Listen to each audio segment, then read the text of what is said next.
Good morning, welcome to the Daily News Podcast. Today is August 5th, 2026. The top story this morning.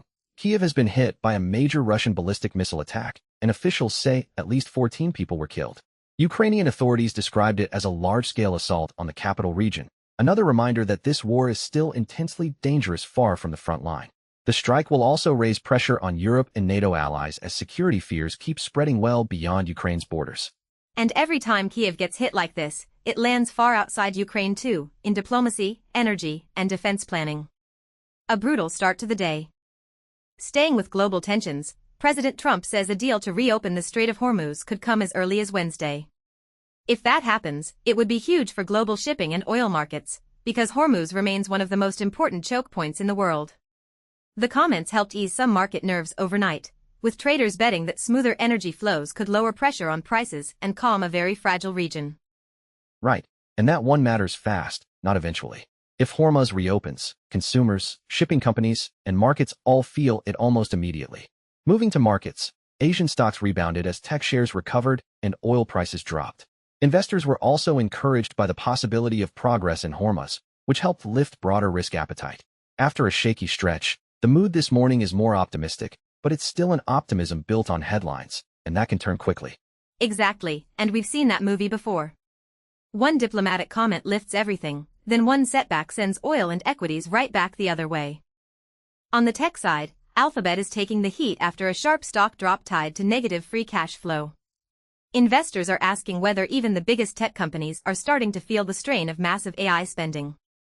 The bigger issue here is whether Wall Street still rewards all-in AI investment no matter the cost, or whether cash discipline is coming back into fashion for big tech. That's the key question now. The market still loves AI, but it's clearly getting pickier about how expensive that love is. And that pressure showed up again with AMD. The company posted solid second-quarter results and strong data center growth, but the stock still fell because investors wanted a bigger upside surprise. It's a pretty clear signal that in semiconductors, good is no longer enough if expectations are sky-high, and every earnings report gets judged against the most bullish AI scenario possible. Which is wild, because a few years ago those numbers would have looked fantastic. Now the bar is basically perfection. Another major tech headline: Apple says more former employees may have taken confidential internal data to OpenAI. That escalates a very sensitive fight over trade secrets, recruiting, and competition in AI. This is bigger than one corporate dispute, because it gets at how aggressively companies are poaching talent and how messy the line can get between employee mobility and proprietary information.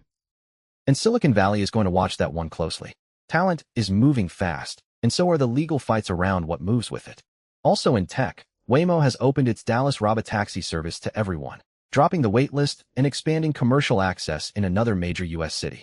That's one of the clearest signs yet that autonomous driving is moving beyond limited pilots, and it is something more like a real consumer service.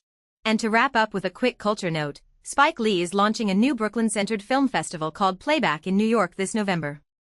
It'll mix screenings, live performances, and community events, so it sounds less like a standard festival and more like a full neighborhood cultural weekend. That feels very Spike Lee and very Brooklyn. That's it for this morning's briefing. Thanks for listening, and we'll catch you tomorrow with the next round of headlines.